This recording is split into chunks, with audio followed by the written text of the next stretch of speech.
लोकसभा निवडणुकीच्या मतदानानंतर मतमोजणी अवघ्या उद्यावर येऊन ठेपली आहे. कोण विजयी होणार आणि कोणाला पराभवाला सामोरं जावं लागणार याची उत्सुकता आता शिगेला पोचली आहे. याबाबत राजकीय अंदाज बांधण्याची चढाओढही सुरू झाली असून ठाणे जिल्हा प्रशासनानंही आपली प्रत्यक्ष मतमोजणीची तयारी पूर्ण केली आहे. मतमोजणी शिस्तबद्ध व्हावी यासाठी लोकसभा मतदारसंघात येणाऱ्या 6 विधानसभा मतदारसंघानुसार विभागणी करण्यात आली आहे. प्रत्येक विधानसभेसाठी 14 टेबल्स याप्रमाणे ठाणे, कल्याण आणि भिवंडी या तिन्ही लोकसभा मतदारसंघाची मतमोजणी होणार आहे. मोजणीसाठी आवश्यक कर्मचाऱ्यांसह सुरक्षेसाठी पोलिसांचाही फौजफाटा तैनात असणार आहे. मतमोजणीसाठी अधिकारी आणि कर्मचारी वर्गाचं प्रशिक्षण शिबिर नुकतंच पार पडले. मतमोजणीसाठी नियुक्त अधिकारी आणि कर्मचाऱ्यांची रंगीत तालीम सोमवारी 3 जून रोजी मतमोजणी स्थळी सकाळी 11 वाजता होणार आहे. ठाणे लोकसभा मतदारसंघात 6 विधानसभा मतदारसंघ आहेत. प्रत्येक विधानसभा मतदारसंघात 14 याप्रमाणे एकूण 84 टेबल्सवर मतमोजणी करण्यात येणार आहे. प्रत्येक विधानसभा मतदारसंघानिहाय सहाय्यक निवडणूक निर्णय अधिकारी, 1 सुपरवायझर, 2 मतमोजणी सहाय्यक, 1 सूक्ष्म निरीक्षक असतील तर प्रत्येक टेबलवर प्रत्येकी 1 मतमोजणी सुपरवायझर, पर्यवेक्षक आणि मतमोजणी सहाय्यक शिपाई अशी कर्मचाऱ्यांची नेमणूक करण्यात येणार आहे. तसंच स्ट्रॉंग रूममधून EVM मशीन आणण्यासाठी प्रत्येक टेबलनिहाय स्वतंत्र शिपायांची नेमणूक करण्यात आली आहे. सर्वप्रथम टपाली मतपत्रिकेची मोजणी होणार आहे. यासाठीही स्वतंत्र 14 टेबलची व्यवस्था करण्यात आली आहे. एकूण 1000 अधिकारी आणि कर्मचाऱ्यांची नियुक्ती मतमोजणी प्रक्रियेसाठी करण्यात आली आहे. तर एकूण 650 पोलीस अधिकारी आणि कर्मचाऱ्यांच्या बंदोबस्तात मतमोजणी होणार आहे. ओवळा माजिवड्यात मोजणीच्या सर्वाधिक फेऱ्या ठाणे लोकसभा मतदारसंघाअंतर्गत येणाऱ्या ओवळा माजिवडा विधानसभा क्षेत्रातील मतांची मोजणी 34 फेऱ्यांमध्ये होणार आहे. या मतदारसंघात मतदारांची संख्या जास्त आहे. त्यानंतर मीरा भाईंदरच्या 33 फेऱ्या, कोपरी पाचपाकाडी 24, ठाणे शहर 26, ऐरोली 31 तर बेलापूर विधानसभा मतदारसंघातील मतमोजणी 28 फेऱ्यांमध्ये होणार असल्याची माहिती निवडणूक निर्णय अधिकारी मनीषा जायभाये यांनी दिली आहे. प्रक्रिया पार पडणार आहे. कशा प्रकारे प्रशासनाची तयारी आता झालेली आहे, किती कर्मचारी जे आहेत ते तैनात असणार आहेत? 25 ठाणे लोकसभा मतदारसंघासाठी आज दुसरं प्रशिक्षण सगळं कर्मचारी वर्गासाठी आयोजित करण्यात आलं होतं. आमचे सर्व ARO, सर्व झोनल ऑफिसर्स, काउंटिंगसाठीचे नंतर काउंटिंग एजंट्स, त्यांचे असिस्टंट्स, मायक्रो ऑब्झर्वर्स या सगळ्यांचे प्रशिक्षण आज दुसरं घेण्यात आलं. त्यासाठी आमचे 2 सिनियर ऑब्झर्वर्स काउंटिंगसाठी जे अपॉइंट केले ते ऑब्झर्वर सर देखील उपस्थित होते. आज दुसरं प्रशिक्षण सविस्तर त्यांना देण्यात आलं. त्याचं आम्ही ट्रेल पण घेतलं आणि मतमोजणी उद्या सकाळी 8 वाजता सुरू होईल. आणि मतमोजणीच्या कामी जवळपास साधारण 1000 कर्मचारी आमच्याकडनं अपॉइंटेड आहेत. त्यानंतर पोलीस बंदोबस्तासाठी 650चा पोलीस बंदोबस्त सर्वसाधारणपणे असेल. त्यामुळे प्रशासनाची तशी चांगली तयारी झालेली आहे. प्रशिक्षण पूर्ण झालेले आहे आणि उद्या सकाळी आम्ही 7 वाजता स्ट्रॉंग रूम ओपन करू. सर्व उमेदवार, त्यांचे प्रतिनिधी आम्ही बोलवणार आहोत आणि स्ट्रॉंग रूम ओपन केल्यानंतर 8 वाजता पहिले टपाली मतपत्रिकेचं मतमोजणी सुरू होईल आणि त्यानंतर आपले नियमित EVMची काउंटिंग जी आहे ती 1 अर्धा तासानंतर सुरू होईल. मॅडम, किती नेमक्या फेऱ्या असणार आहेत आणि किती तासांमध्ये निकाल जो आहे तो हाती येण्याची शक्यता आहे?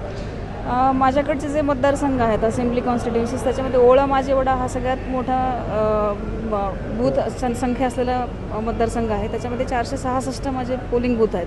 तर त्यांच्या 34 फेऱ्या आहेत आणि 148 हा कमी पोलिंग स्टेशनची संख्या असलेला मतदारसंघ आहे. तर एकूण जास्तीत जास्त 34 फेऱ्या आमच्याकडे होतील आणि 34 फेऱ्यांचं मतमोजणी प्रक्रिया पूर्ण झाल्यानंतर तो निकाल आपल्याला जाहीर करता येऊ शकेल. Thank you madam. Thank you. Thane railway स्थानकातील फलाट क्रमांक 5च्या रुंदीकरणाचं कार्य मध्य रेल्वेकडून सुरू होतं. दुपारी 12:30 वाजता रेल्वे रूळ सुस्थितीत असल्याचा अहवाल रेल्वेच्या अभियंत्यांनी दिल्यानंतर दुपारी 1 वाजण्याच्या सुमारास इथून पहिली रेल्वेगाडी कसाऱ्याच्या दिशेनं रवाना झाली. त्यानंतर आसनगाव रेल्वेगाडी फलाटावर आली. रेल्वे कर्मचाऱ्यांनी या गाडीला फुलांच्या माळा चढवून रेल्वेगाडीतील प्रवाशांचं आणि मोटरमनचं स्वागत केलं. मध्य रेल्वेच्या ठाणे रेल्वे स्थानकातून दिवसाला 6 लाखाहून अधिक प्रवासी प्रवास करतात. फलाट क्रमांक 5 आणि 6 येथे जलद मार्गाच्या उपनगरीय रेल्वेगाड्यांना थांबा आहे. येथे लांब पल्ल्यांच्या रेल्वेगाड्या देखील थांबतात. त्यामुळे प्रवाशांची गर्दी अधिक होत असते. अनेकदा गर्दी वाढल्यास चेंगराचेंगरीची परिस्थिती निर्माण होते. त्यामुळे शुक्रवारपासून फलाट क्रमांक 5चं रुंदीकरण करण्यास सुरुवात झाली होती. रेल्वेचे सुमारे 550 ते 600 अधिकारी, कर्मचारी आणि मजुरांनी यंत्रणांच्या साहाय्यानं शुक्रवारी अवघ्या 8 तासात रेल्वे रूळ एका ठिकाणाहून दुसऱ्या ठिकाणी स्थलांतरित केलं होतं. शनिवारी येथील फलाटाची रुंदी वाढवण्यात आली. तसंच उर्वरित तांत्रिक कामं करण्यात आली. ही कामं रविवारी दुपारी 3पर्यंत पूर्ण होणं अपेक्षित होतं, परंतु रेल्वेच्या अधिकाऱ्यांनी आणि कर्मचाऱ्यांनी सकाळी 7:30 वाजेपर्यंत सर्व कामं पूर्ण केली. स्थलांतरित रेल्वे रुळांवरून होणारी वाहतूक सुस्थितीत आहे का याची चाचणी सकाळी 9:30 वाजता करण्यात आली. त्यासाठी एक रिकामी रेल्वेगाडी या रुळांवरून सोडण्यात आली. रेल्वेगाडी कुठे धीमी झाली याची तपासणी करून तेथील भागांमध्ये काही बदल करण्यात आले. त्यानंतर पुन्हा येथून रेल्वेगाडी चालवून येथील चाचणी यशस्वी केली. रेल्वेच्या अभियंत्यांनी दुपारी 12:30 वाजता हे रेल्वे रूळ सुस्थितीत असल्याचा अहवाल सादर केला. त्यानंतर फलाट क्रमांक 5 प्रवाशांसाठी सुरू झाला. दुपारी 1 वाजण्याच्या सुमारास इथून कसारा रेल्वेगाडी थांबून पुढे गेली. त्यानंतर आसनगाव रेल्वेगाडी आली. या रेल्वेगाडीला रेल्वेच्या कामगारांनी फुलांचे तोरण चढवले. तसंच मोटरमन आणि प्रवाशांना कामगारांनी शुभेच्छा दिल्या. फलाट क्रमांक 5च्या रुंदीकरणाचं काम पूर्ण झालं असलं तरी 5च्या छताचं काम रेल्वेकडून पूर्ण झालं नाही. या कामासाठी फलाटावर खांब उभारावे लागणार आहेत. तसंच 500 मीटर लांब छत तयार करावं लागणार आहे. यासाठी आणखीन काही दिवस लागणार आहेत. त्यामुळे प्रवाशांना काही दिवस उन्हाचा मारा सहन करावा लागणार आहे.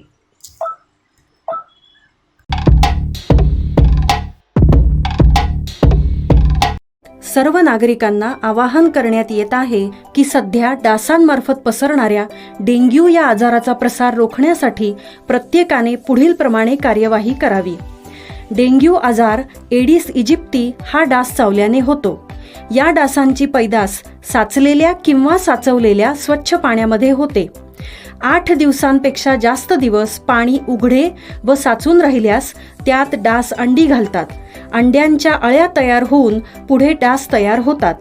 यासाठी आपल्या घरातील पाणीसाठे उदाहरणार्थ बॅरल्स, पिंपे, टाक्या, हौद, रांजणे इत्यादी दर आठवड्याला रिकामे करून घासून पुसून कोरडे करून पुन्हा भरावे. 1 दिवस कोरडा दिवस म्हणून पाळावा. पाणी साठ्यांना घट्ट झाकणे बसवावीत किंवा जुनी साडी, चादर, धोतर यांनी बांधून झाकून ठेवावीत, म्हणजे डास त्यात जाऊन अंडी घालणार नाहीत. घराच्या गच्चीवर, आजूबाजूला, अंगणात कोठेही पाणी साचू देऊ नये. भंगार सामान उघड्यावर टाकू नये. उदाहरणार्थ टायर्स, प्लास्टिक सामान, कुंड्या, टाकाऊ वस्तू इत्यादी. अशा सामानात पावसाचे पाणी साठून त्यात डेंग्यूच्या डासांची पैदास होते. घरातील कूलर्स, फ्रीजच्या पाठीमागील ट्रे हे देखील वेळोवेळी कोरडे करावेत. लक्षात ठेवा, नुसत्या फवारणीने डास घनता कमी होत नाही, तर त्यासाठी डास पैदास ठिकाणे नष्ट करणे ही आपल्या सर्वांची जबाबदारी आहे. कोणताही ताप अंगावर न काढता जवळच्या शासकीय रुग्णालयात मोफत औषधोपचार घ्या. अशा प्रकारे नागरिकांनी सहकार्य केल्यास डेंग्यूचा प्रसार रोखणे सहज शक्य आहे.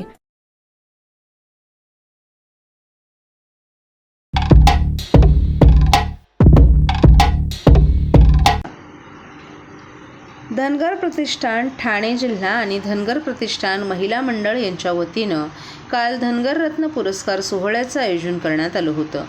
यामध्ये विविध क्षेत्रात उल्लेखनीय कार्य करणाऱ्या धनगर समाजातील मान्यवरांना पुरस्कार देऊन सन्मानित करण्यात आलं. दरवर्षी या पुरस्कार सोहळ्याचं आयोजन करण्यात येतं. यावर्षीचे धनगर रत्न पुरस्कार तेजस्विनी गलांडे शासकीय, गणेश कुरकुंडे पत्रकारिता, अनिकेत पडसे सामाजिक, अनिल झोरे शैक्षणिक, अक्षय मासाळ क्रीडा, डॉक्टर स्मिता काळे बंडगर वैद्यकीय, भीमराव जानकर उद्योजक, नागो अप्पा विरकर लेखक साहित्यिक, आकांक्षा शंकर विरकर राजकीय, सचिन तामखडे कला, राजमाता अहिल्यादेवी होळकर प्रतिष्ठान नवी मुंबई सामाजिक संस्था यांना हे पुरस्कार प्रदान करण्यात आले. तर पुशअपमध्ये गिनीज वर्ल्ड रेकॉर्ड करणारे संजय देवकाते यांचा विशेष सन्मान करण्यात आला. ठाण्यातील पाचपाकाडी येथील ठाणे महापालिकेच्या नरेंद्र बळलाळ सभागृहात आयोजित या कार्यक्रमाला आमदार संजय केळकर, वसई विरार महापालिकेचे अतिरिक्त आयुक्त संजय हिरवाडे, यशवंत सेनेचे सरसेनापती माधवभाऊ गडदे, माजी नगरसेविका विशाखा खताळ, समाजाचे नेते जयसिंग तात्या शेंडगे, बाबासाहेब दगडे, संजय वाघमोडे, यशवंत सेना नवी मुंबईचे अध्यक्ष अभिजित कोकरे, समाजसेवक संदेश कवितके, संस्थेचे अध्यक्ष दीपक कुरकुंडे, महिला अध्यक्षा माधवी बारगीर आदींसह अनेक मान्यवर उपस्थित होते. पुण्यश्लोक अहिल्यादेवी होळकर यांचं कार्य इतकं मोठं आहे की सर्व समाजानं त्यांची पूजा केली पाहिजे, अशा शब्दात आमदार संजय केळकर यांनी अहिल्यादेवींच्या कार्याचा गौरव केला. समाजातील रत्न शोधून त्यांना पुरस्काराच्या माध्यमातून बळ देण्याचं काम धनगर प्रतिष्ठान करत आहे. त्यामुळे प्रतिष्ठानचंही कौतुक करावं तितकं कमी आहे, अशा शब्दात केळकर यांनी प्रतिष्ठानचंही कौतुक केलं. धनगर प्रतिष्ठान सतत समाजाच्या समस्या आणि प्रश्न सोडवण्यात पुढे असतो. त्यामुळे प्रतिष्ठान करत असलेल्या सामाजिक कार्याला आमचं कायमचं पाठबळ असेल असं सांगून मासुंदा तलाव येथील पुण्यश्लोक अहिल्यादेवी होळकर स्मारकाच्या सुशोभीकरणासाठी आमदार निधी लागला तर तो देऊ असं आश्वासन देखील केळकर यांनी दिले. सरकारनं समाजासाठी विविध योजना सुरू केल्या. या योजना समाजापर्यंत पोहोचवण्यासाठी आपण पुढाकार घेऊन विविध शिबिरे आयोजित करण्यात येतील असं केळकर यांनी सांगितलं. तसंच मुख्यमंत्री एकनाथ शिंदे यांनी देखील फोनवरून या कार्यक्रमाला शुभेच्छा देऊन धनगर प्रतिष्ठानच्या वतीनं आपल्याकडे केलेल्या मागणीनुसार अहिल्यादेवी होळकर स्मारकासाठी भरीव निधी देऊन भव्य स्मारक उभारू असं आश्वासन मुख्यमंत्री एकनाथ शिंदे यांनी दिले. हा कार्यक्रम यशस्वी करण्यासाठी कार्याध्यक्ष महेश गुंड, सचिव तुषार धायगुडे, खजिनदार अनिल जरग, उपाध्यक्ष कुमार पळसे, राजेश वीरकर, प्रचार प्रमुख सचिन बुधे, उपखजिनदार सुरेश भांड, सल्लागार दिलीप कवितके, सूर्यकांत रायकर, अंकुश उघाडे, महेश पळसे, महिला मंडळाच्या उपाध्यक्षा संगीता खटावकर, सचिव गायत्री गुंड, खजिनदार भारती पिसे, उपसचिव सुजाता भांड, उपखजिनदार सुषमा बुधे, सल्लागार अर्चना वारे, रिचा कुळाल आदींसह इतर महिला कार्यकर्त्यांनीही विशेष मेहनत घेतली.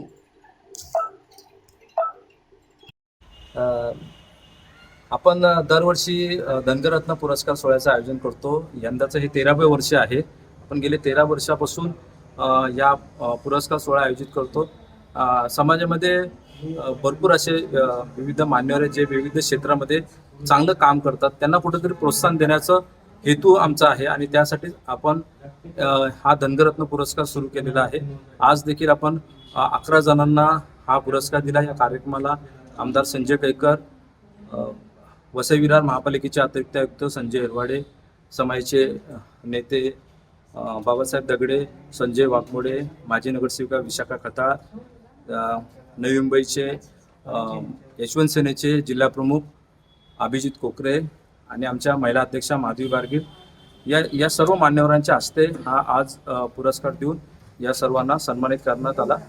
या संपूर्ण कार्यक्रमाचे एकच उद्देश आहे की कुठेतरी समाज बांधव एकत्र आले पाहिजेत आणि त्यांच्या काही समस्या असतील, ज्यांचे काही असेल, हे सोडवण्याचं काम ही संस्था करते आणि समाज एकत्रित करण्याचं काम या अशा कार्यक्रमाच्या माध्यमातून संस्था करत आहे. सर काय सांगा, धनगर रत्न पुरस्कार सोहळ्याला तुमची उपस्थिती आहे, काय सांगा? धनगर प्रतिष्ठानच्या माध्यमातून या शहरामध्ये आणि जिल्ह्यामध्ये या प्रकारचे उपक्रम राबवले जातात की खऱ्या अर्थाने समाजामधल्या लोकांना प्रोत्साहन देणं, योजना बनवणं, ज्या प्रलंबित त्यांची जी काही कामं आहेत, विषय आहेत, त्या पूर्ण करणं, सुशोभीकरण करण्याच्या दृष्टीने प्रयत्न करणं, असे निरनिराळे काम गेली 12-13 वर्षापासून हे प्रतिष्ठान येत आहे.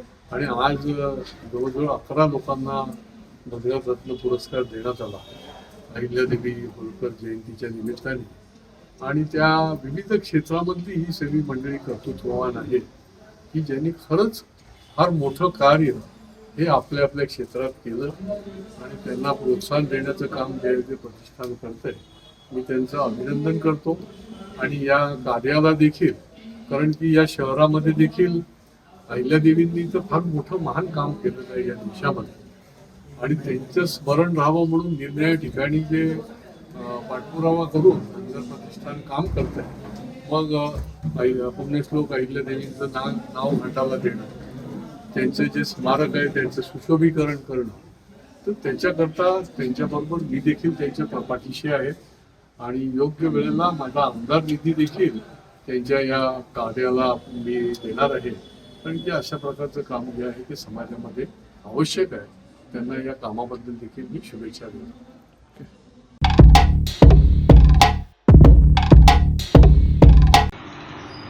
आगामी निवडणुकांसाठी 4 जून रोजी न्यू होरायझन स्कूल येथे मतमोजणी केंद्र उभारण्यात येणार आहे.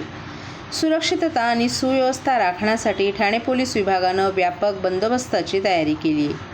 पोलीस उपायुक्त अमरसिंग जाधव यांनी दिलेल्या माहितीनुसार मतमोजणी केंद्रांवर 1 पोलीस उपायुक्त, 3 सहाय्यक पोलीस आयुक्त, 100 पोलीस निरीक्षक, 20 पोलीस उपनिरीक्षक आणि 200 पोलीस कर्मचारी तैनात करण्यात येणार आहेत.